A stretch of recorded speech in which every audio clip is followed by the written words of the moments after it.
So in terms of our own process, Alex and I often start with getting a sense of what the requirements of both operas are, so what kind of a set and a costume design need to give us, and then we kind of move on to what the bigger questions the works have that appeal to us. Often we might start with like what we feel is the biggest problem. Like we'll start talking openly about what the scores are about, what the operas are about, how we felt about the music, and then we kind of get into it and go, okay, what are you really worried about? What's the bit that's been keeping you up at night? For how the hell are we going to achieve this? How are we going to kill Dido? Yeah. How we still don't know. Yeah. So in terms of the two pieces, they do have quite a lot in common. So both Dido and L'Enfant require us to have inside and outside spaces. So for Dido, we go from a court to a witch's cove to a grove, and back to the court again. And for L'Enfant, we have the inside of a child's bedroom and then his garden. And because both operas are just under an hour long, we have to go to all of those places really, really quickly. Yeah.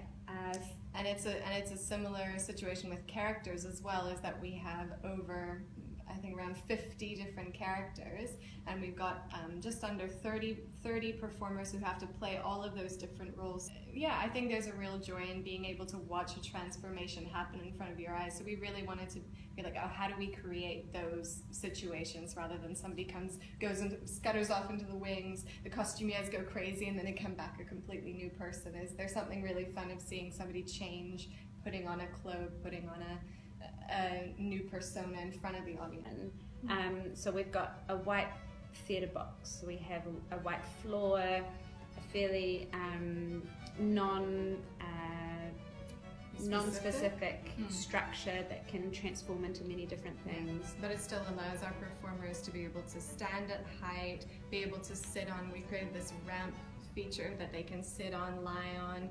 If they stand as a chorus, you can see each of their faces one after another, so we can create different sets or different shapes with this space. Yeah.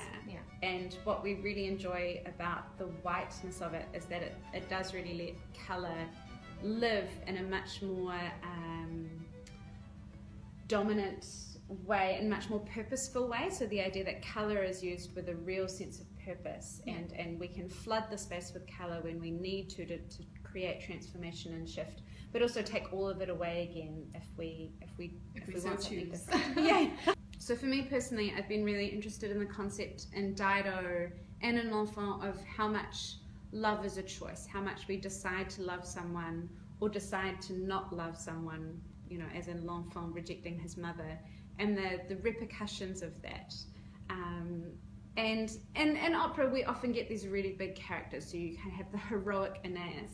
And from the start, we kind of thought, well, it's really difficult to come into a rehearsal space and say to your tenor, I need you to be heroic. That's really meaningless. Show me heroic. I want you to have your breakfast in a heroic way.